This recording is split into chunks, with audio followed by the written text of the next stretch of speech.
Well, here's something I find absolutely fascinating about Jesus. It says in Mark chapter 3, verse 5, it says, after looking around at them with anger.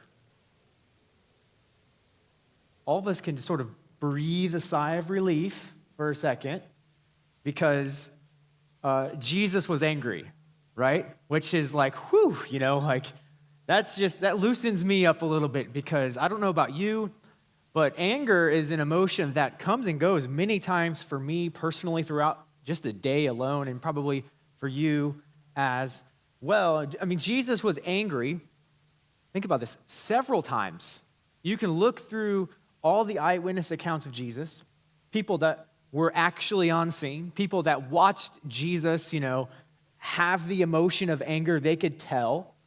And he was angry at some things over and over. What was Jesus angry about when he got angry? Well, over and over, he gets angry whenever there's some kind of injustice going on. Somebody's being marginalized, whether they're poor or maybe being mistreated because they're, less than or half than the particular, what was expected to be who God's favorite people are. Jesus looked differently at people. Jesus got angry whenever he saw and came into contact with self-righteousness, people who thought they were better than other people, especially as it relates to religion and spirituality. And then Jesus, a few times, the scripture doesn't explicitly say it, but you can imagine it, that when Jesus gets sort of frustrated when people sort of get in the way of letting people who are marginalized or hurting or poor or maybe struggling or maybe even sinful get to him. Like, it starts to frustrate him. It starts to, annoy him a little bit. And then there are times when he's trying to teach something, he's trying to share something, and the people he's talking to, even, the well-educated and the religious people, they just don't get it. And this frustrates Jesus. And this is one of those scenarios where it's the Sabbath, and there were rules against doing things on the Sabbath, not just rules that God gave, but extra rules that were given by the religious leaders. And so here's all of these religious leaders anxiously watching Jesus to see if he's going to do it. Is he going to heal the man who showed up with a withered hand? And Jesus knows that they're watching him. They care more about their traditions than somebody getting healed, than somebody getting help, than somebody coming to Jesus. And that's the context of this verse that I just read to you. But what's interesting and what we can learn from that just right away, and hopefully you can, is that anger is an emotion that Jesus felt often, and it's an emotion that is an appropriate emotion. It's an appropriate response. It's appropriate to feel frustrated or angry or mad when somebody wrongs you. Like, I don't see anybody that's like super excited about that, It's okay to be maybe a little agitated when something bad is going on around you. Maybe not happening to you, but something is going on around you. It's perfectly normal to sort of get frustrated when you're, maybe at work and you're trying to get something done and something stalls it and you're just kind of agitated, Like, those are normal human emotions. It's actually really normal and I would say appropriate as a human that when he or she is being frustrating and they're not getting it, or maybe it's your husband or your wife or your kids or your parents, you've been trying to tell them something, or your boss or your teacher, like, to get frustrated yourself. Like, that's like such a normal thing, right? That's such a normal thing that we experience every day. Why do we get angry? We get angry when we feel anger when what we want is frustrated, okay? Whether it's good or it's bad, being that what you want, when it gets frustrated. So whenever there's an unmet need or expectation in your life, maybe you needed to steer it this way or steer them that way, or maybe you really needed your schedule to go like this so it could all, fall into line with how you needed it to go. Maybe you needed them to do this and you needed them to do it just like this.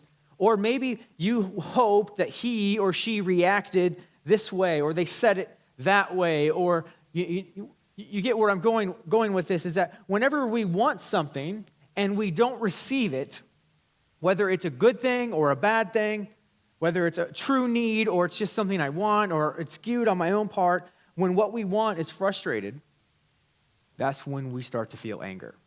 That's when we start to feel annoyed. That's when we start to feel all of those kinds of emotions.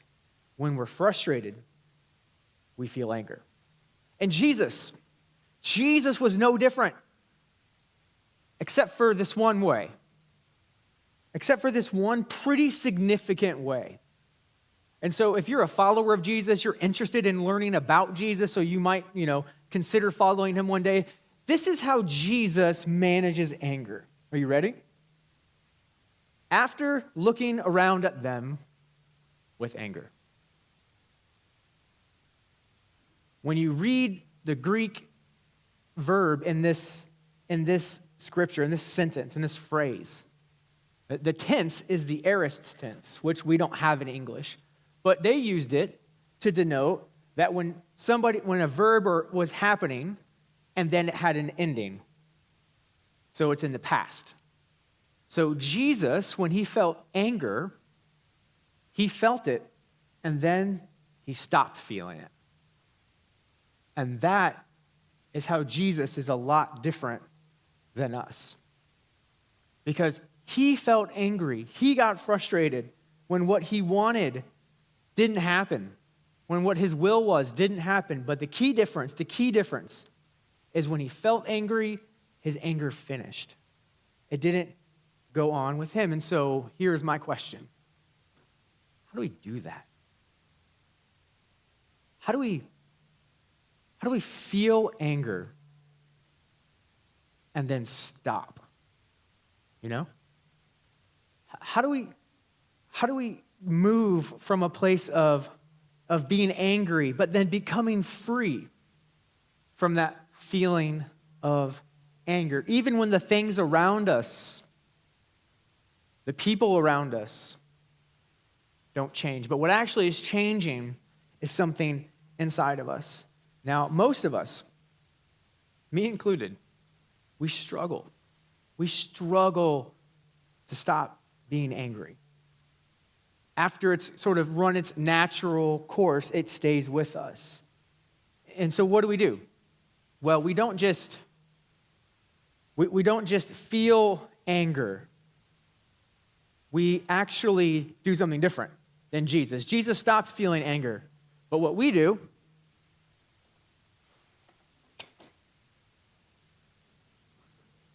is we carry anger.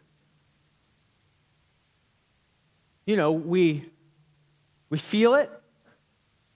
Maybe we resolve enough, to go to that meeting or to do marriage that day or whatever. But we have a travel companion with us, right? And so a lot of us, when we feel angry, like we're mad at people in our life. Sometimes we're mad at, objects, right? Or institutions or realities. And so that's anger, and we carry it. Somebody did something, we carry it. Somebody said something, we carry it. And where do we carry it to? We carry it to work. We carry it to school. We carry it at our family gatherings. We carry it in our marriage. We carry it in traffic. Do you carry your anger around with you? And what if I told you that you can get free? Even your anger. You don't have to carry this around. You can get free. And so in order for us to be able to see how to get free, what we're going to do together is we're going to look at the very first instance probably not the first instance, but one of the first accounts of anger in all of human history. And it's between two brothers. And so if you'd open your Bible or go to it on your phone, Genesis chapter 4. You've heard of these guys, Cain and Abel. And so here's how it goes. Genesis chapter 4, verse 2. Now Abel, remember they're the sons of Adam and Eve. Now Abel kept flocks. So what do we learn? Well, Abel is some kind of herder, probably a shepherd. And so he takes care of animals. That's his day-to-day. And Cain, well, Cain worked the soil. And so we probably understand that Cain was some type of farmer. And so both of them are working in these trades. And I love this verse, this next verse. There's so much in this next phrase, verse 3. In the course of time. In the course of time. Now, most of you know how this story ends. But this little detail right here is very interesting to us because we get this picture that these two brothers lived and, got along, did life for at least a significant amount of time. They grew up together, the New Living Translation says. And so how do you know if your anger, because you feel anger, I feel anger, how do you know if your anger is actually an anger problem? How do you know if it's actually something you're carrying around? Like just maybe a little much. Maybe it needs to be brought under control. Well, over the course of time, I want you to think about this. And over the course of time, you're going to feel different kinds of anger, okay? And on the way in today, you should have gotten one of these. And if you didn't, you could probably go back to the back of the room and grab one or grab one on your way out. We're going to put one up on the screen too. But on the back of this is what I'm calling an anger checklist, okay? So every word on the screen is an iteration of the types of anger that we feel or things that would cause anger. And so what I want you to do, even as I'm talking right now, I want you to grab this checklist. I want you to take your pen, and I want you to think about over the past week or two, okay? Over the past week or two, over the course of time. In your marriage, as you parent, as you do a relationship, whatever that relationship is, whether it's professional or family or friendship, over the course of a day, over the course of a dinner, have you felt in the last week or two let down, resentful? I mean, just check whatever you know you felt in the last week or two. Maybe you felt betrayed at some point.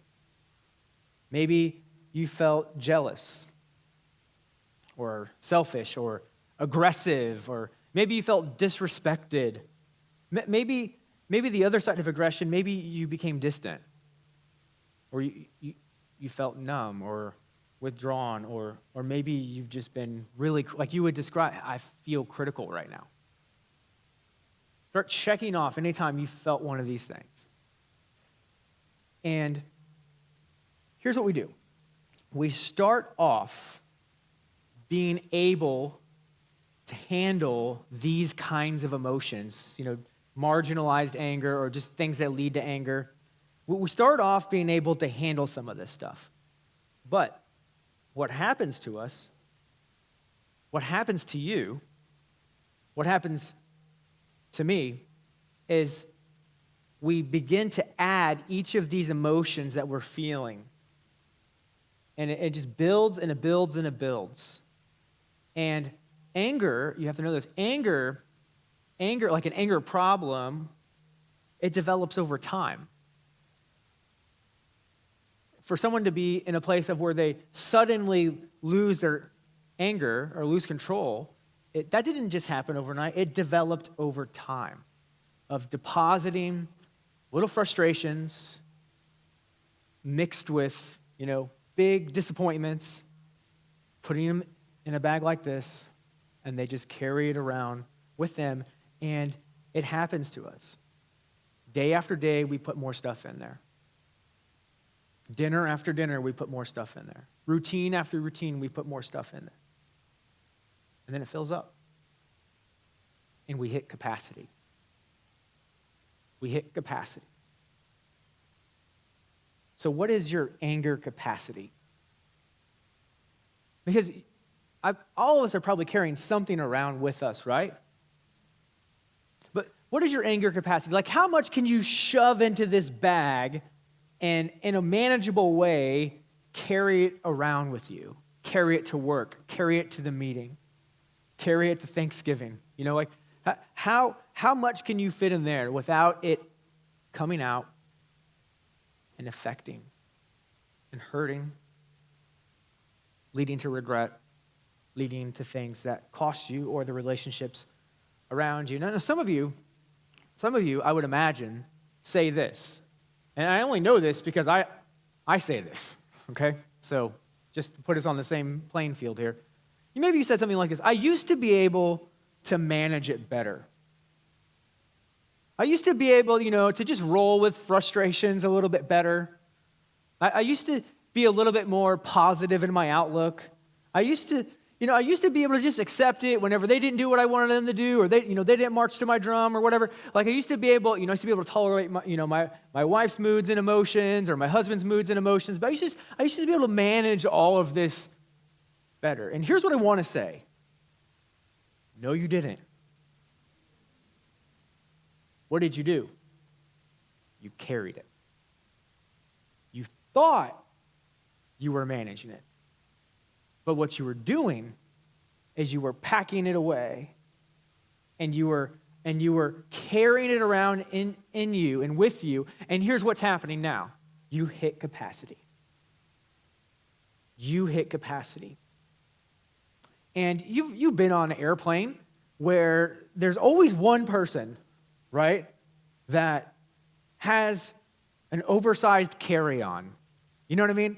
And like this is like an official size carry-on that you can put in one of those compartments. There's always one person that has this ginormous, like, how did they let you bring it on the plane? And they're just trying to shove it in the compartment, And they're trying to get it to shut, and it won't shut, and they have to move other people's stuff around, and the flight attendants come, and they try to help out. And, I've actually seen it to where they had to take it and stow it away under the plane because it was just too big. And so when we hit capacity, like, we really don't have the option to upgrade to a bigger bag because you can't carry anything bigger. You're going to try to fit it in. You're going to try to carry it on, but what's going to happen is it's going to get heavier, it's going to get harder, and it's going to start costing you. Are you at capacity? And the same was true for Cain. Over time, in the course of time, he never learned. He's our human relative. He never learned how to manage his anger when he felt it. And here's what happened. In the course of time, Cain brought some of the fruits of the soil as an offering to the Lord. And Abel also brought an offering, fat portions from some of the firstborn of his flock. The Lord looked with favor on Abel and his offering, but on Cain and his offering, he did not look with favor. Notice it doesn't say that God was angry here. It just says that it wasn't what he was looking for. And we can determine right away that there's a difference in these brothers in that what they offered to God. One of them brought an offering, but Abel's offering is described as a little bit better of an offering. And this was something that we see. We see here that there's a differentiation in how they approach things. Cain brought some, and Abel brought more, okay?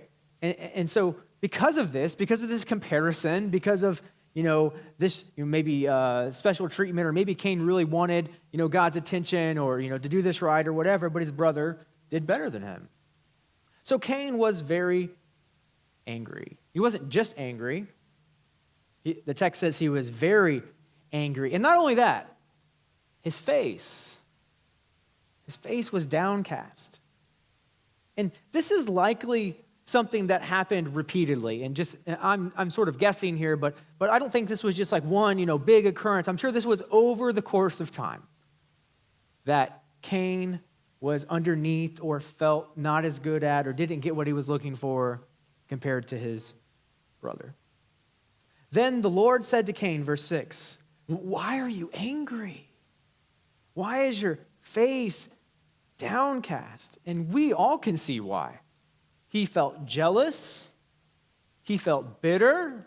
Maybe he was a little selfish. Maybe he was being a little critical. Maybe he was a tad bit insecure.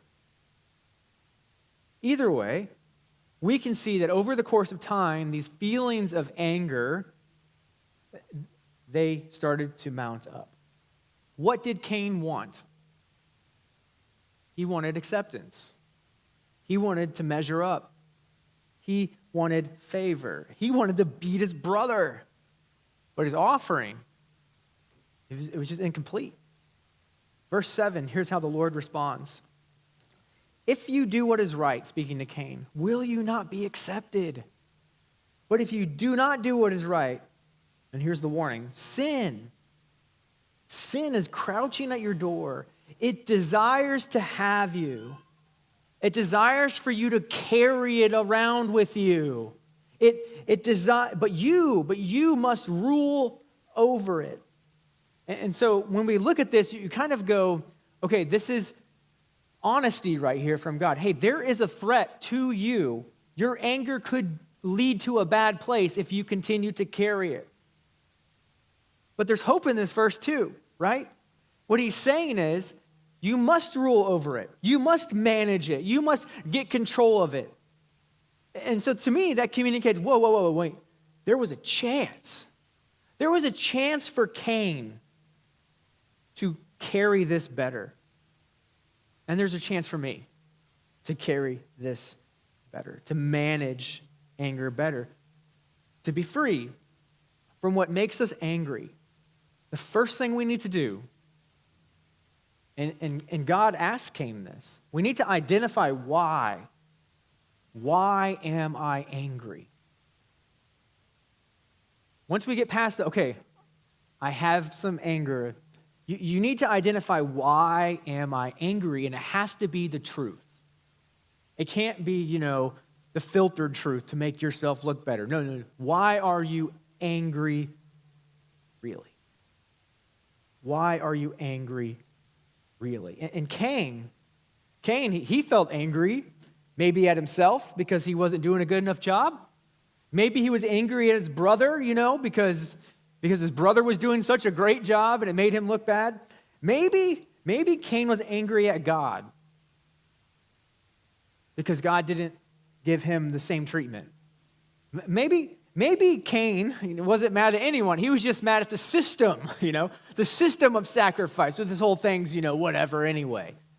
And so he could have been mad at several times. By the way, if you didn't notice, I want to point this out. Sometimes anger doesn't look loud. Sometimes anger is depressed. And sometimes being depressed is a symptom of repressed or suppressed anger. Why are you downcast? Why are you angry?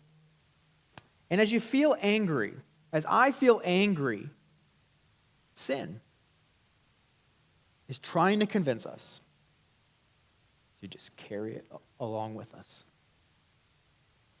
Just carry it with you. Just carry it with you.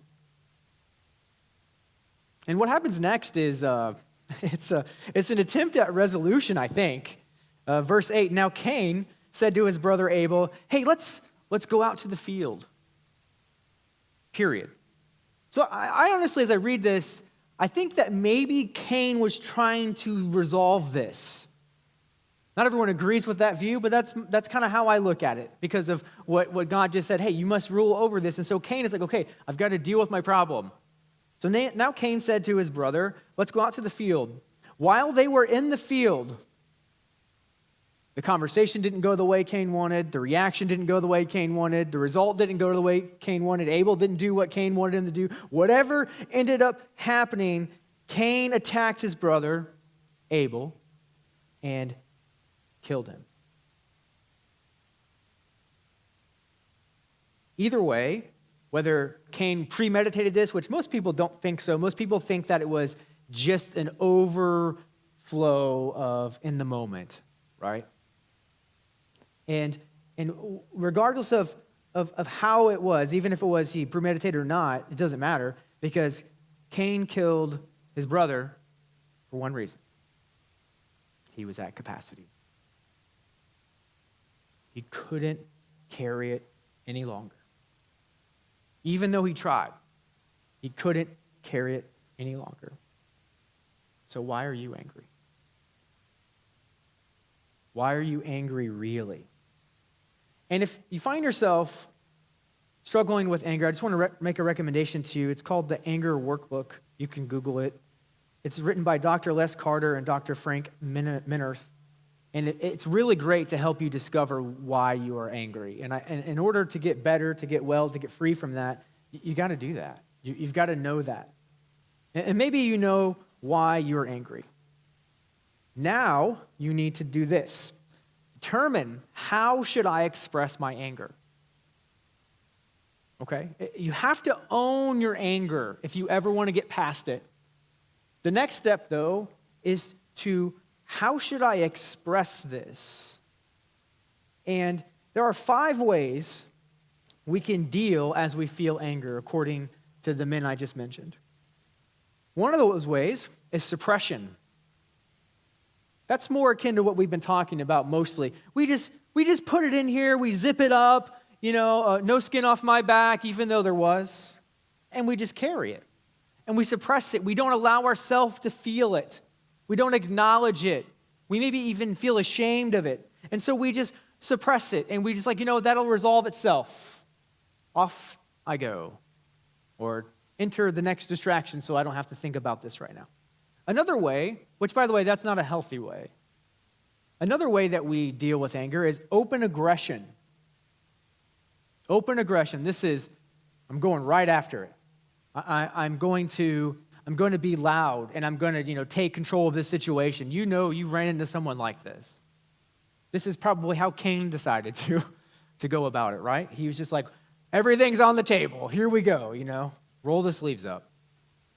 And what you're trying to do there is you're trying to get power if you're using open aggression. You're trying to exert power as you feel anger. And passive aggression is another way that we go about dealing with our anger. And this is more about the language of control. This is more about, I really want to be in control, but I'm just going to be passive and under the table and make you keep guessing and make sure everything's spinning around me, but I'm not going to look like the person who's actually doing this stuff. It's very deceiving. And it's very unhealthy. It's very unhealthy. And then there's assertiveness, which is a healthy way to express anger, which doesn't sound like it, but hear me out. If you're angry, you have to do something with it. You can't just suppress it, and you can't go aggressive. You've got to be able to communicate it in some way. You've got to be able to handle it. But assertiveness sort of carries the idea, I'm going to be careful. I'm going to be careful because my heart is at stake and the people around me are at stake. And so I'm going to be careful as I do this. I'm going to communicate it clearly when I'm able to, and I'm going to do things that will help me get to a place where I can do it under control but not out of control. And then there's dropping it, which sometimes that's just what needs to happen. Maybe you want something that you shouldn't want, and that's why you're angry. And so maybe in that moment, you have an expectation that is just not logical, or it's not okay. For an example, if you're a parent and you have a toddler, expecting them to get it right all the time is just a bad expectation. They're learning to be human. So our response of anger towards, a 3-year-old hitting his sister or something is a poor response. Sometimes we just need to drop the anger and just do what a good parent would do in that scenario, right? But I'm not saying that any of that's easy. What I'm saying is sometimes the manipulator in us take these 5 things and go, all right, great, let me plug one of those in and use this as a pathway to still get what I want, And we just got to fight that. We just got to fight that. And understand that as we feel anger, it's important to express that anger. But it's important to do it in a healthy way. And before you start doing this, especially if you struggle with anger, especially I would say if you have an open aggression of anger, you might need some help.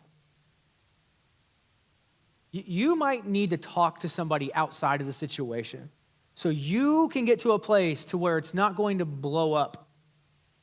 And even if you're more of a passive aggressive type person, you need to get to a place to where your mind and your heart is healthy about that other person. And so I would just recommend maybe you talk to someone. Maybe you sit with a counselor. Maybe you need to write about it. Maybe you need to pray about it. Whatever you do, we need to deal with anger in a healthy way. Here's how the story ends. Genesis chapter 4, verse 9. Then the Lord said to Cain, "Where is your brother Abel?" "I don't know," he replied. Am I my brother's keeper?" The Lord said, "What have you done? Listen, your brother's blood cries out to me from the ground. Now you are under a curse and driven from the ground, which opened its mouth to receive your brother's blood from your hand." He goes on to say, when you work the ground, so going forward, after you've done this, it will no longer yield its crops for you. You will be, speaking of Cain, a restless wanderer on the earth. Cain said to the Lord, "My punishment, it's more than I can bear. It's more than I can carry. Today you are driving me from the land, and I will be hidden from your presence. I will be a restless wanderer on the earth, and whoever finds me will kill me." What we have to understand, as we feel anger, because we do, there are consequences for anger, for carrying unresolved anger. There are. And Cain had to deal with some of these. First of all, the obvious one is he lost his brother over it. But then even more, the Lord says, this will sort of curse you. Your anger, what's it going to do? It's going to affect your work. It's going to affect your relationship with me.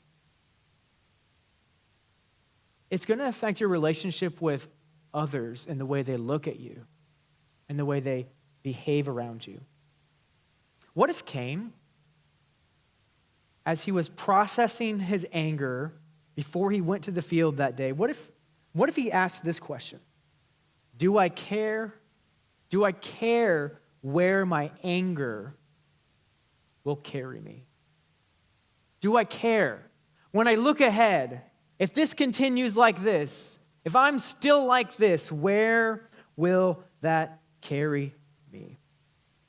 And so for you, what are you angry about now? And think ahead. Where will that anger lead you 10 years from now? If you carry it longer, what will your life be like? What will that relationship be like? What will your marriage be like? What will the workplace be like? Maybe you need to ask this question. Is this what you really want? Is this what you really want? An angry identity. Don't fall for the deceitfulness of anger when what you want is frustrated. This is the question we need to wrestle with. What do you really want? Do you want to be a restless wanderer? Because that's where carrying anger will take you. Do you really want your way or this identity? I mean, when they think of you, when your kids think of you, when your grandkids think of you, when your wife thinks of you, when your employees or your coworkers think of you, like, do you want it to be this word? Angry. He was just so restless and agitated all the time. She was so hot-tempered. She was so critical. They never smiled. Always harsh. And Cain says, the full result of his anger, this is more than I can carry. This is more than I can bear. All of us, when you feel anger, whether it's right or wrong or you're not sure, you have a choice. You can either be a keeper or you can be a carrier. You can be a keeper or you can be a carrier. You can keep your composure or you can carry rage. It is a choice we have. You can keep a relationship or you can carry bitterness. You can keep forgiving or you can carry frustration. We have a choice. You can care or you can carry.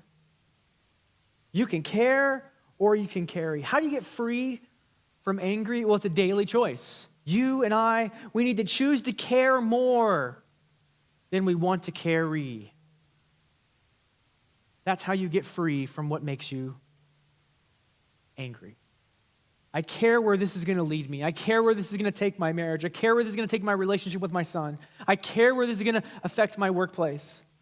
And so I'm not going to carry frustration and annoyance, and all of those types of things with me because I care more than I care about that.